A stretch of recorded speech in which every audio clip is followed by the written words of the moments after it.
Hello creators, how are you guys? It's great to hang out with you again for another Video Creators podcast episode and live stream. We do these every Monday live here at youtube.com/video creators, or for those of you who are listening to the recording of this later as our podcast episode, we got these published for you on iTunes, SoundCloud, Stitcher, Google Play, Spotify, all the places you listen to your podcast episodes. They come up every Tuesday at well, not at a specific time, just kind of like whenever my business manager gets them up, and admin. So we really appreciate you guys hanging out with us here today. I got a topic that I've talked about in the past, but I think that it's worth revisiting here with you guys because I do a lot of YouTube channel consultations with creators, as well as other people on my team. And one of the things that we commonly see, unfortunately, are creators who try to kickstart their channel by buying views and subscribers. And the thought process, makes sense if you think about it, which is like they're like, well, I just want to get this going. If people saw that I had 1,000 subscribers, they'd be more likely to subscribe and engage. They're thinking like the social proof factor, right? Or they're thinking like, hey, if I was getting 1,000 views on each of my videos, Google will be more likely to surface my content and present it to the right people so that I start growing organically. And I get that. Let's talk about that, though, because there was recently an article done by the New York Times called The Flourishing Business of Fake YouTube Views. And you'll find a link to it in the description of this live stream or in the show notes of the podcast episode, where you guys can go read the whole article for yourself. But basically what they did is they went through a lot of these different websites that claims to get you views on your YouTube videos, get you subscribers, and they also claim that they're going to give you good retention, that these are actual real human people watching your videos and they're not violating YouTube's terms of service. And what they did is they went through a lot of them and they kind of measured what impact did this have on our videos while the campaign was running. It didn't so much measure the long-term effect, which is kind of what I want to talk a little bit more about today, but just kind of like what happened in that video before the campaign and after the campaign, and that was kind of about it. But there's a long-term thing that we need to consider here as well, which we'll get into. And so they went, the New York Times, they went through all these different sites to see, would YouTube shut down these videos? Would they not? And what happened to the channel overall in terms of ranking? Can we get a lot more views on this and rank higher for certain search queries? Or does the social proof aspect make a big difference? What's going on here? And that's what I want to talk with you guys about today. Now, I know for those of you guys who are in the live stream, you're probably going to have a lot of questions, and that's great. I want to get into your questions here. My producer Trina is in the chat, and her channel's Tips with Trina, and so she'll be taking all of your questions from the chat, putting them here in front of me. So I want to talk for a little bit for the podcast, but then we will get into your questions here. Because I know you guys, this type of topic generates a lot of questions from a lot of you guys. So this will be a fun conversation to have. Looking forward to getting into it. So definitely ask your questions, and we'll jump into them. But that article down below. Okay, so a couple things to kind of talk about before we dive into what this means for us as creators. That's what my whole goal here is for this content, is not just talking about like, hey, someone made a report. There's lots of reports being done all the time. I don't talk about most of them. But this one, I think, since I do see it among creators, and I understand the mentality and behind it and the heart that they're trying to grow, and they're just like willing to try things like this, I think that this is there's a good conversation for us to have about, at the end of the day, how does buying views impact your channels? And is there ever a good reason to buy views and subscribers? And if so, how should you go about doing that? That's kind of the direction I want to take with this for you guys here today. So first of all, though, I need to just kind of make clear that buying views and subscribers is a direct violation of YouTube's terms of service.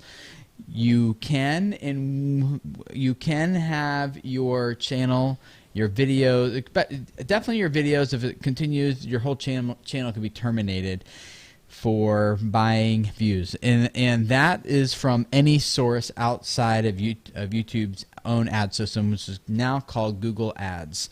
So anything you get from Fiverr, any of the websites that the New York Times reviewed, any of these places, if YouTube senses that you are buying views, they can and will shut down your channel.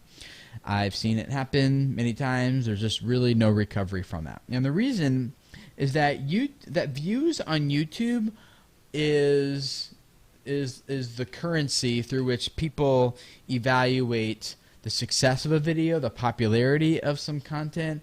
That's how people develop their whole entire strategies on. It's what advertisers are paying to be in front of. So it's very important to YouTube that a view equals a real person.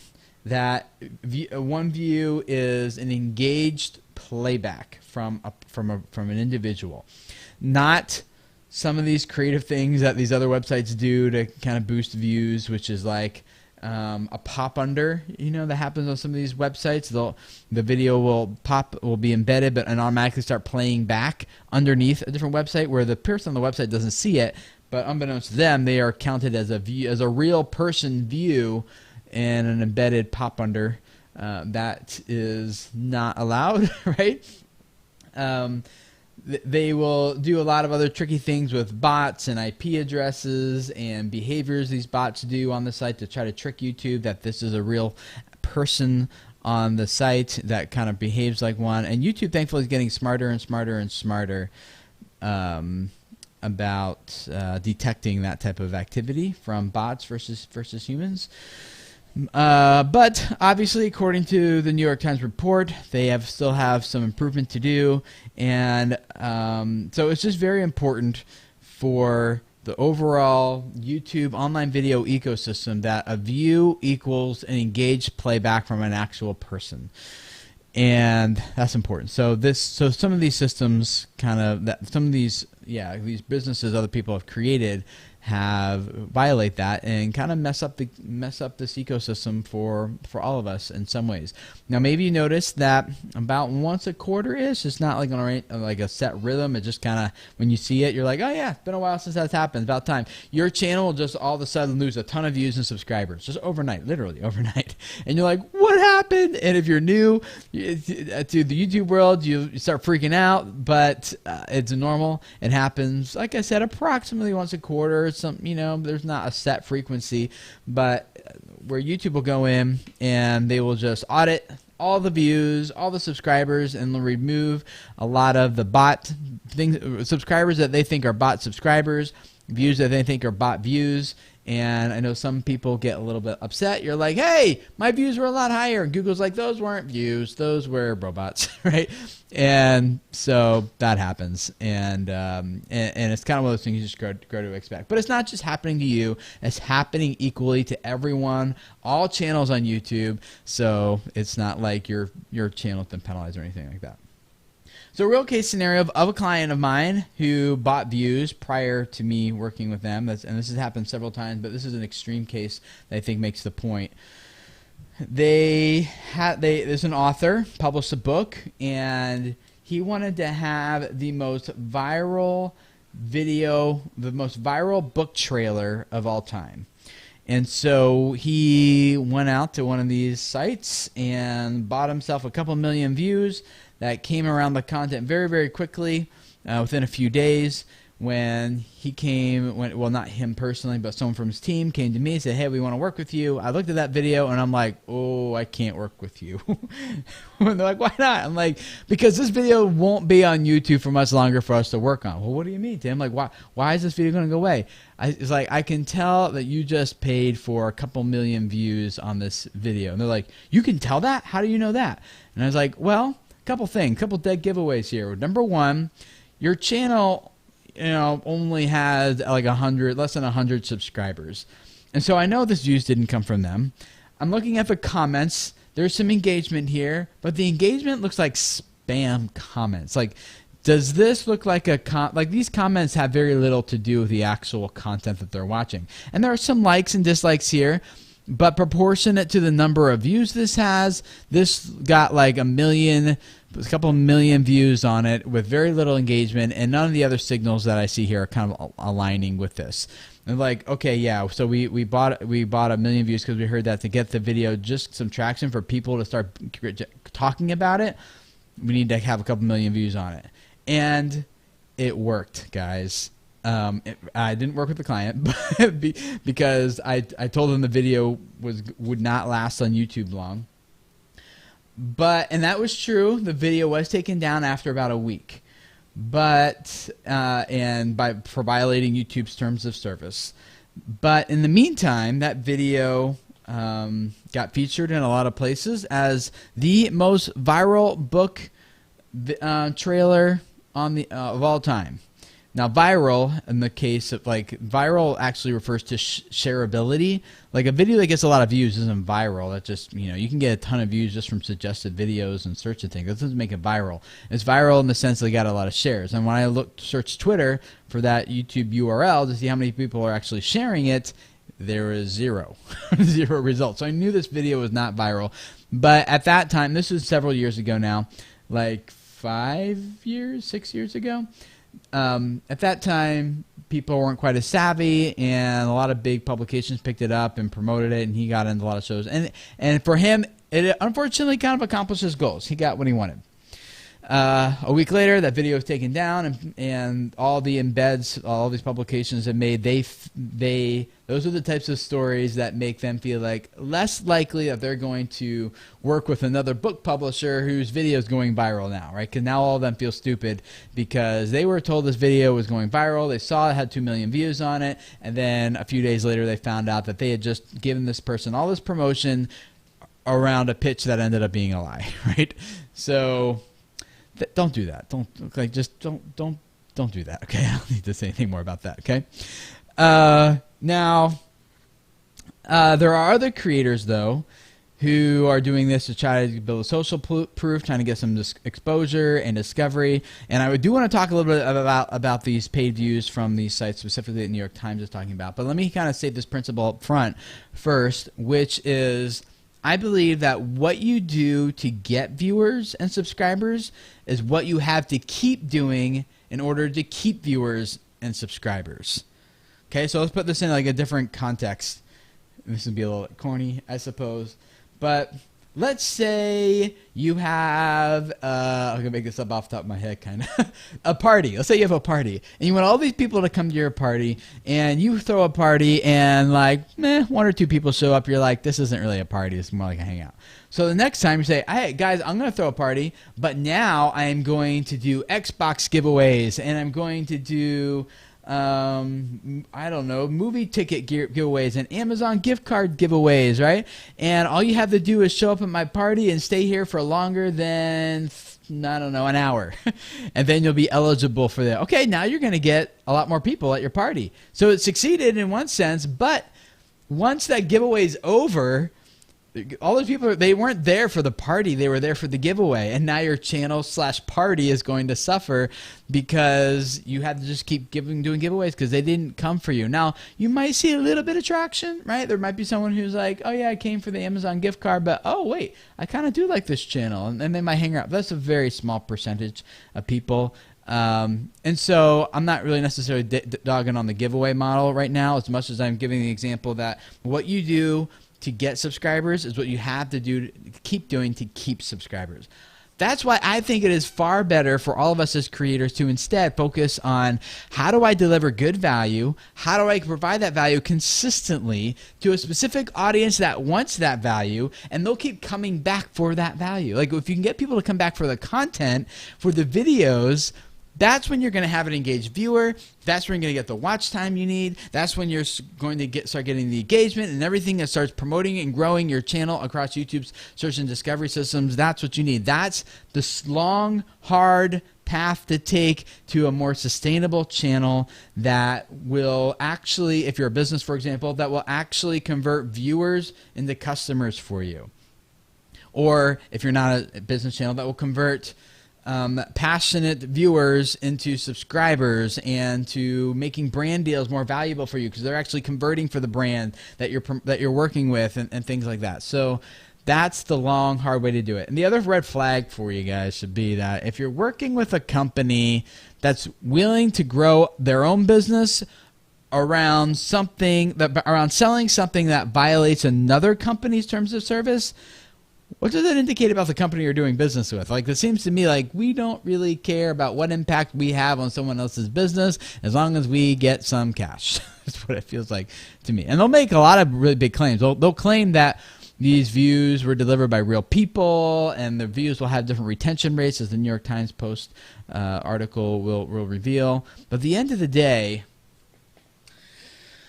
you know, there's people signing up for these who think that they're getting exactly what those services are pitching, and they're taking money from hardworking people who are putting money into something that they think is going to help their channel and is growing it, but at the end of the day is not. And so there's an article, there's one of those such stories in that post, in that article from the New York Times, and someone who felt like, you know, I couldn't get any customer service help.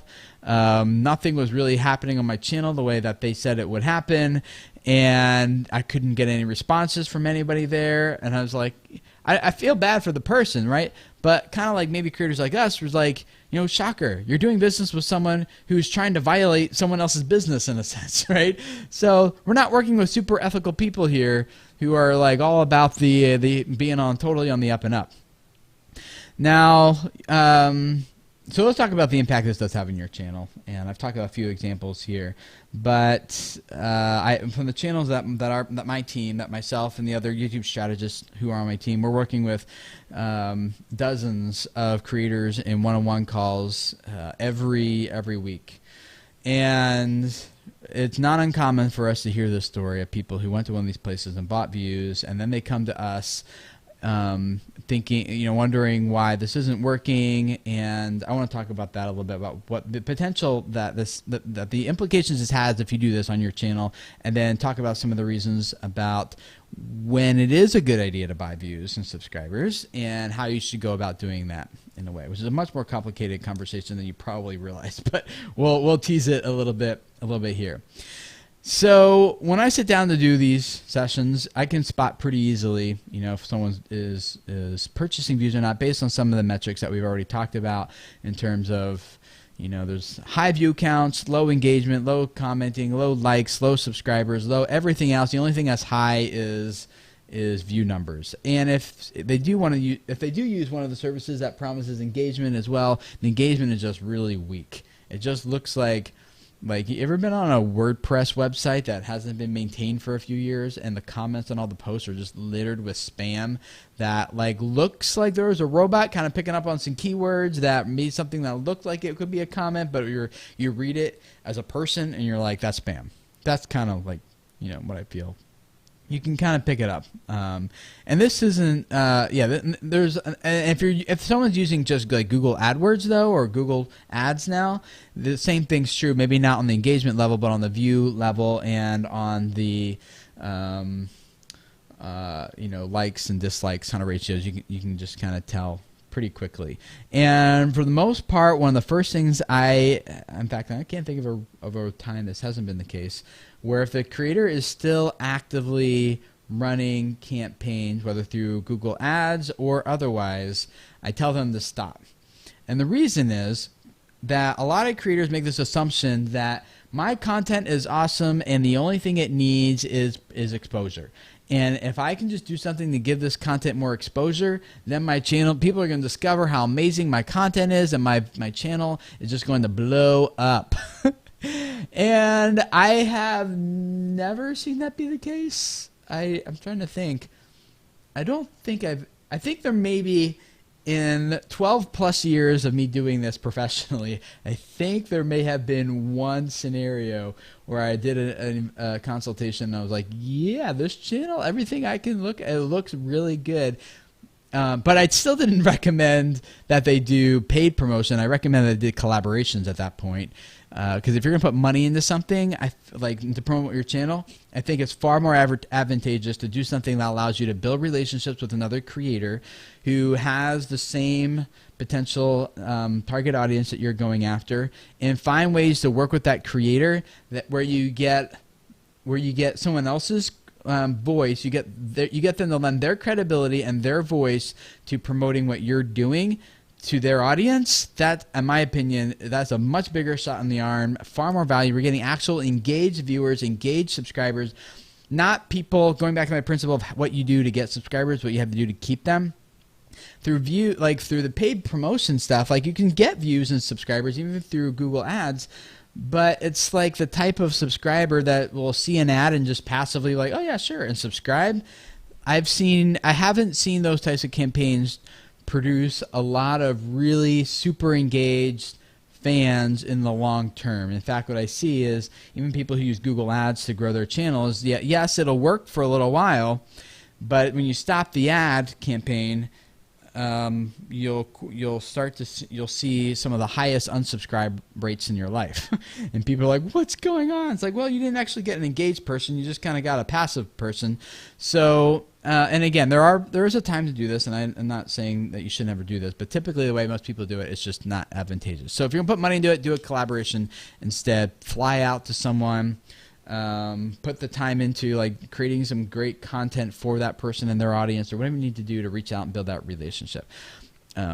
So I kind of lost my place in my notes here, but oh yeah, so I almost always tell people to stop so that we can actually look at the data of how the channel is doing organically, so that we can start to improve it organically. Now, paid campaigns and promotion make sense when your channel and your content is already proven that it will perform well, even without paid promotion.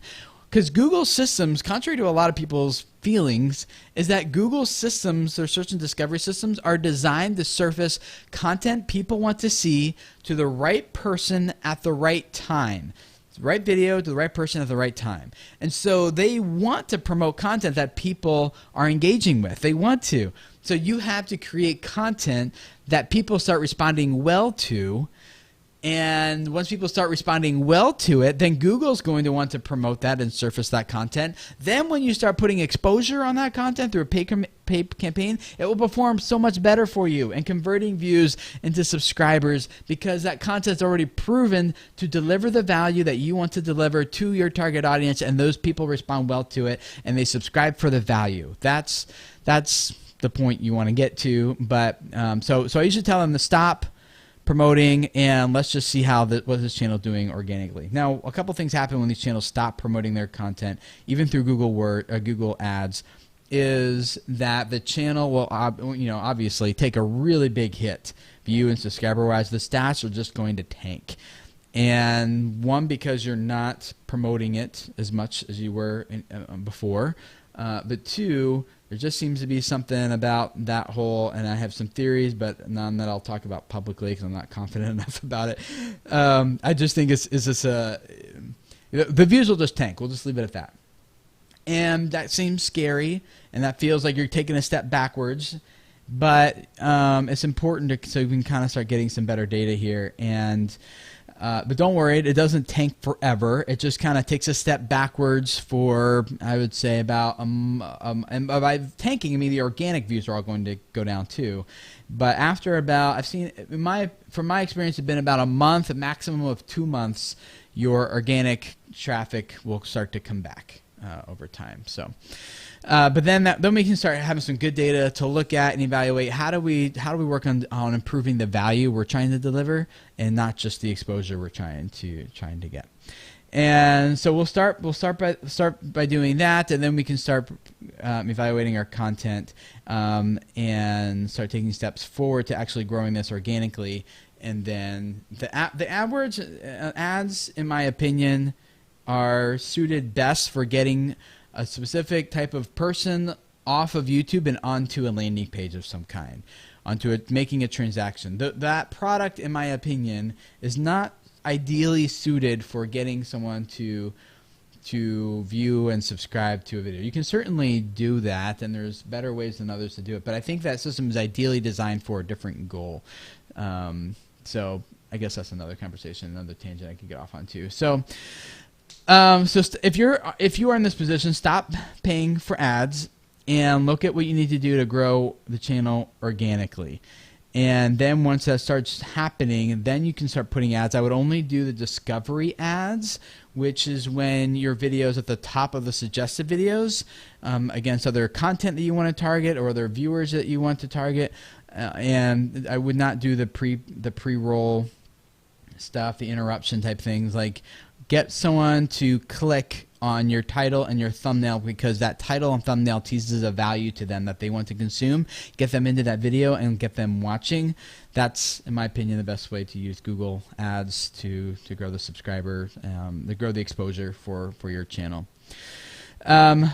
So if you want to grow your channel, my opinion is slowly, organically over time, build a strong community. That's by far the best way to do it. And if you do dump ads on, or dump views on it from these other services, you can have your channel terminated, and there's really just no benefit to it, which is what the New York Times article did not review as much as I would have liked them to. They just kind of looked at it immediately after. But even long term, you're not getting active, engaged viewers and subscribers who are actually going to grow your channel and help you reach the goals that you have for it, either as a business or as an independent creator or as a marketer, whatever your goals are. I just don't think that there's really any point with, never do a third-party service for views on YouTube. If you're going to do views, only buy them through Google's system, because their system can separate paid from organic traffic, and so you won't get penalized that way. There's a lot I kind of wanted to go into here, but let's dig into some of your questions, because you guys have a lot of them, and I appreciate a lot of these. So, Cafe Stilford, thank you for the $5 super chat. Can ads be used to get other data, though? I use ads to see if my videos are improving engagement and are good. Yes, you can use ads to get other data. I'm not sure, what types of data you're actually looking at. You said to see if they're improving engagement. Like, you can see that without doing paid promotion, and I would say that the type of engagement you get through paid promotion may or may not be equal to the type of engagement you'd get outside of a paid or campaign, like just as organic traffic. Chris Kunkel Vlogs, thank you also for the $5 super chat. Great topic, Tim. You're great. Everyone listen to this guy. I'm at work dry rolling 30 feet in the air and on a lift. Can't stay. We'll watch the replay for sure. Okay, thanks, Chris. Zested Foods. Hey, Chris. Zested, good to see you guys. They're one of the people, I did a session with them not too long ago. So, great channel, by the way. You guys check it out. But thank you for the $10 super chat. It's an awesome video, Tim. Hope to see you at CVX Live. Yes, I will see you at CVX Live, so that'll be a lot of fun. All right, CBV TV, thank you for another $5 super chat. Do you think that the YouTube algorithm AI would suppress content that is within their policies but is not their liking, seeing if it's worth the effort? If you're talking in relation to paid advertising, they won't approve an ad that is outside of their policies. So when you create an ad, it goes through a review process, and my experience, it takes depending on how many ads you've run before, but it takes probably around 12 to 24 hours for that to get approved. And so if it's outside their policy, they won't approve it. Anyway, if you're talking more generally, that's a little bit outside the scope of our conversation here, but they don't suppress. They suppress content based on how viewers are reacting to it, and based on the content. If it's outside their policies, though, and they suppress it for that reason, you will get a notification saying that the video has been age gated. Only people over 18 or 21 can watch this content, or something along those lines. You'll get a notification. You should anyway. Doesn't happen all the time, but for the most part, that's the way it's supposed to work. Okay, so Dignity. Great question. Does buying views include sharing to Facebook and then boosting? That's a little bit different, but I also haven't seen that be amazingly, like, perform amazingly well. Now, maybe you have some data and things that suggest otherwise, but from what I've seen, like, people on Facebook, like, I think if that's your goal, I think if I could put money behind something on Facebook, you would get so much more bang for your buck to just grow your Facebook page. Promote that video and grow your Facebook page. Like, rather than trying to get the Facebook people over onto YouTube and subscribing over there. And I know, like, what most people think is like, well, I want to get more views and subscribers on my channel because if I grow that's where I'm going to make more money. But like, it's like you're getting pennies. It's like a fraction of a penny per view is what you're earning over on YouTube typically through AdSense. And so it's like you're gonna pay a lot more to get that person over on like a lot more to get that person over onto YouTube, and then if or not they subscribe and then become an ongoing, like, I just don't think the math works. Where you're like the point where you can spend a little bit of money to promote a YouTube video on Facebook, at the point where that math breaks even on what you spend to get that person on YouTube. I've heard people test that before, and I haven't heard anyone who's made it work. So I would definitely put the money into growing your Facebook page, and then I know, like, a lot of creators are like, yeah, but then I don't make money from those people. It's like, well, that means you need a bit better business model.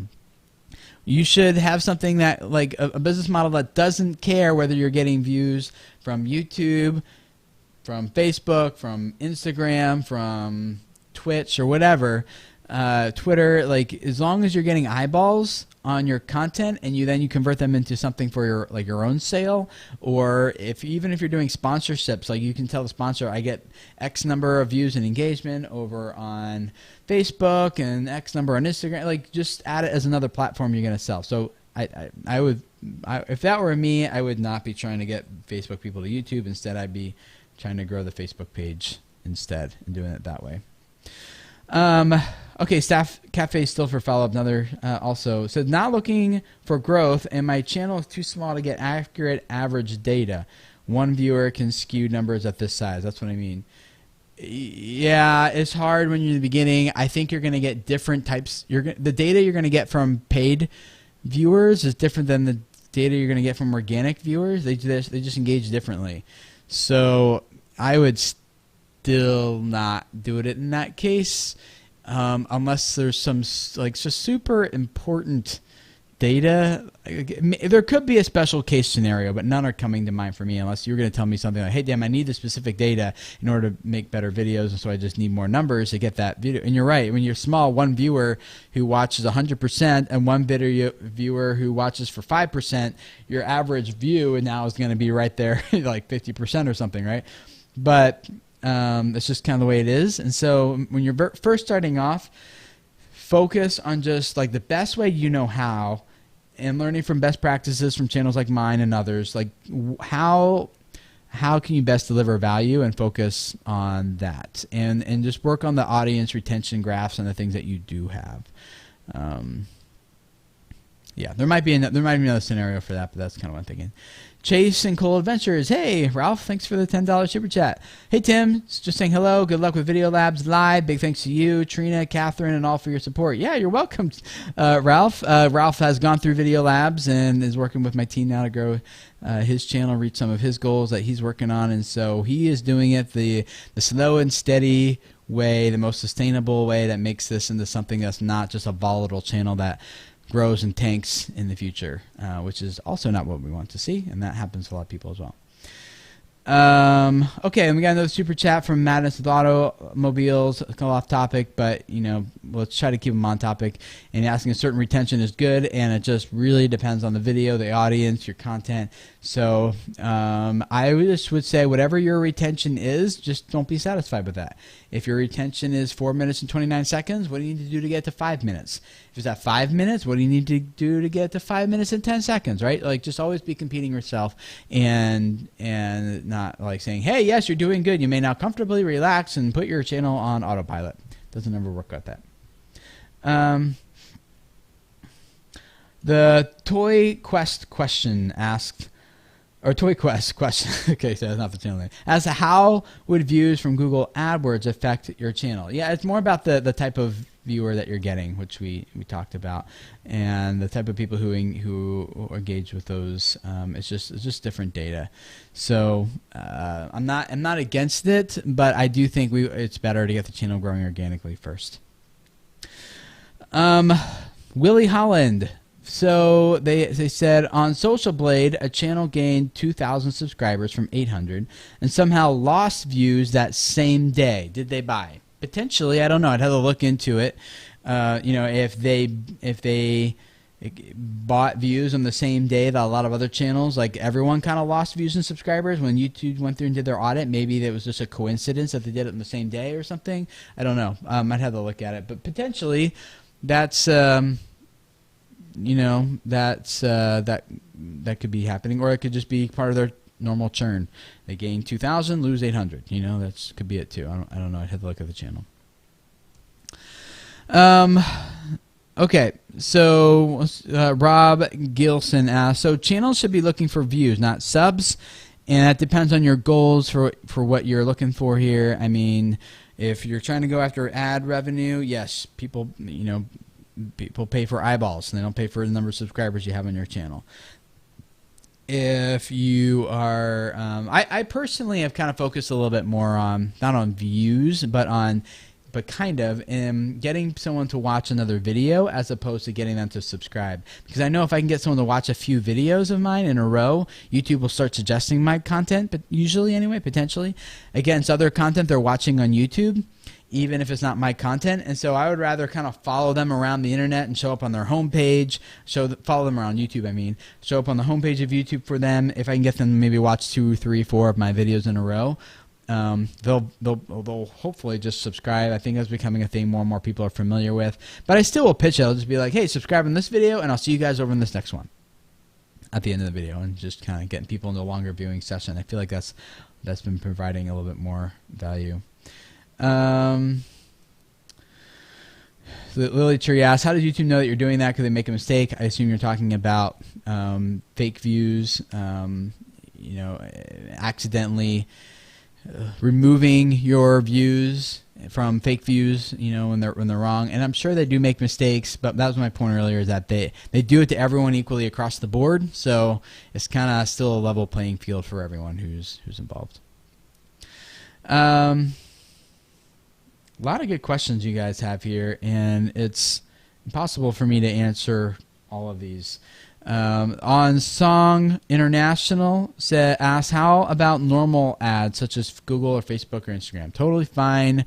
I just don't think that the Instagram, Facebook ones are like worth your. If you're gonna put money into those, I would work on growing your Instagram and Facebook accounts. That's all, as we've already discussed.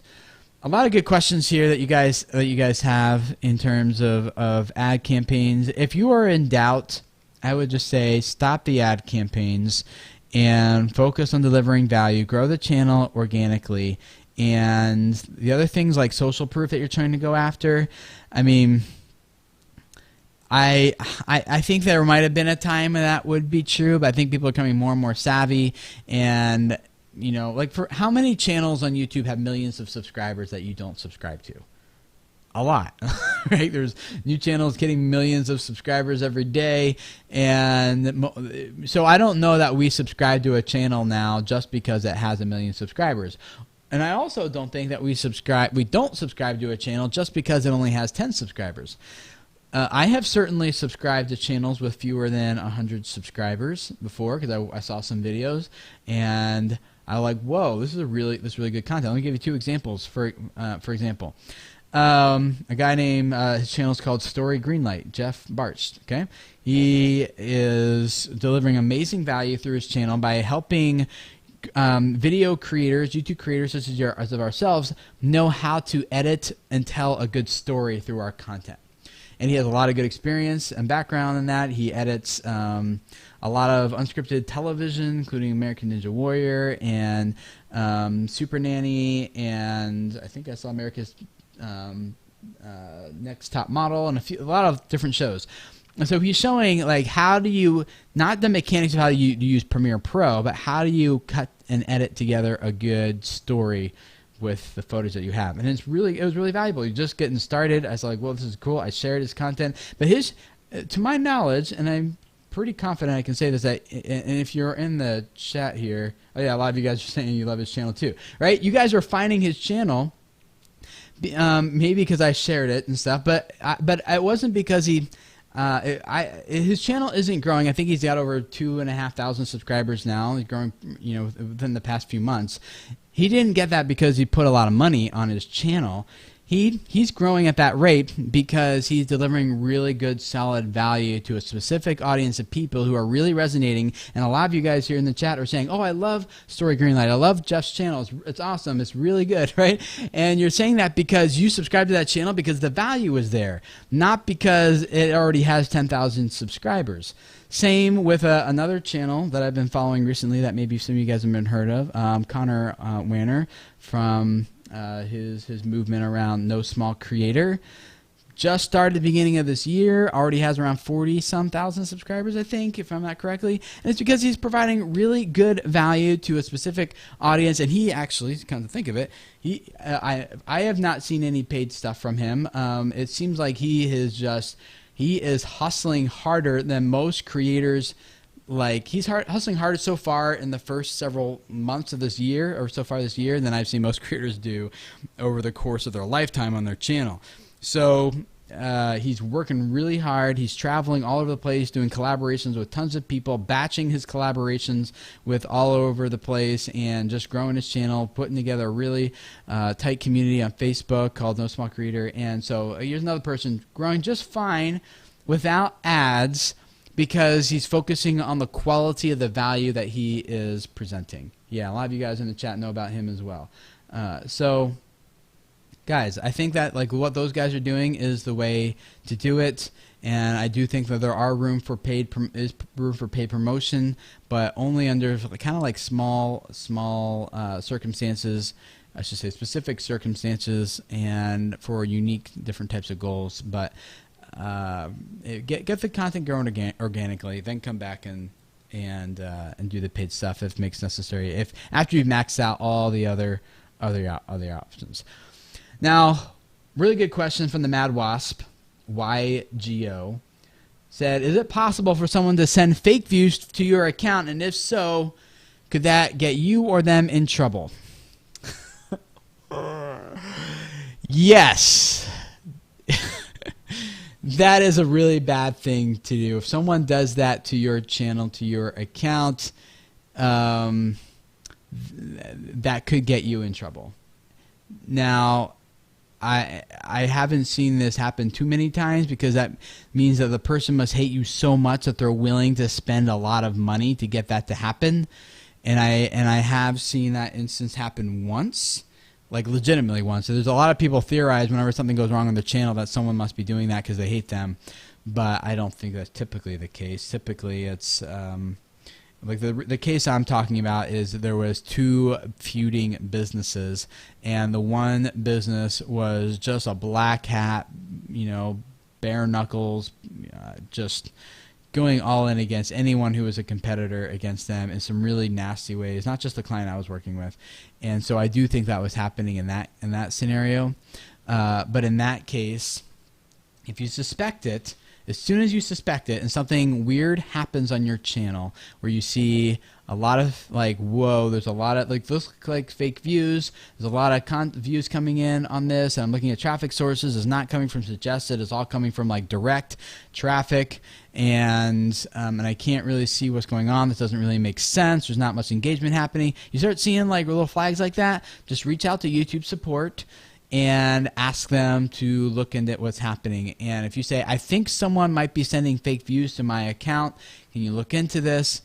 just be preemptive about it, and reach out to them as soon as you start noticing something like that happening. That's where keeping an eye on your real-time analytics can provide some good insight and some help in that. And yeah, so definitely reach out to them as soon as you suspect something like that happening. If it's too late and they spiked your channel too quickly, which I don't typically see, because that's typically a really clear view that's to YouTube, that it's paid views. I mean, if something like that happens, then you just plead your case with them and say, I didn't do this. This was someone else, and see what you can do that way. But there's not a good scenario for that, unfortunately. Click bombing isn't a thing. Yeah, that's different. People click the ads. YouTube's developed some very good. That used to be a thing back in the beginning, early days of YouTube, but I haven't heard about a legitimate click bombing situation where they got their AdSense account terminated. I haven't heard about that in maybe 8 years or so. So, I hope this helps you guys, because this really is important, and I want you to feel like you know that you should focus on good content, and don't be sucked into the lure of a quick, easy fix, of a quick, easy hack, of something that just is too good to be true, that will get you the promotion that you need to really get to a certain point, whether it be social proof or that trying to just get like new exposure on your channel. I mean, if that's where you're at and you want to spend money, I highly this is gonna sound. This is not. I'm just saying this off the top of my head now. I did not lead to this point. My team and I would love to sit down with you and help you put together a plan and a strategy for how you can do that organically. You can go to videocreators.com, click on consulting at the top, and whether you work with me or someone on my team, we'd love to do that. We are booked up pretty solid now. We're usually booked around 6 to 8 weeks in advance, and I'm working to bring on some new people to kind of lower that wait time for you guys. But in the meantime, you can go there and just book us something with the next availability on our calendar, and we'd love to do that with you guys. But yeah, so focus on the organic stuff.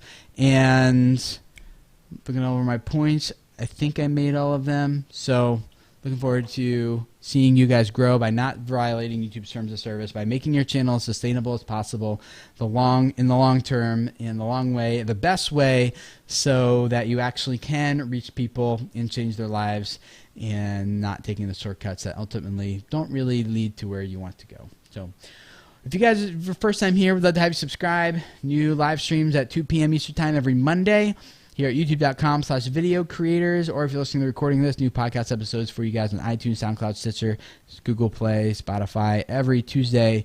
So thank you guys for hanging out. Thanks, Trina, for producing this and helping me get through as many questions as we could here, and I look forward to hanging out with you guys again next week for another Video Creators live stream /podcast episode. See you guys then. Bye.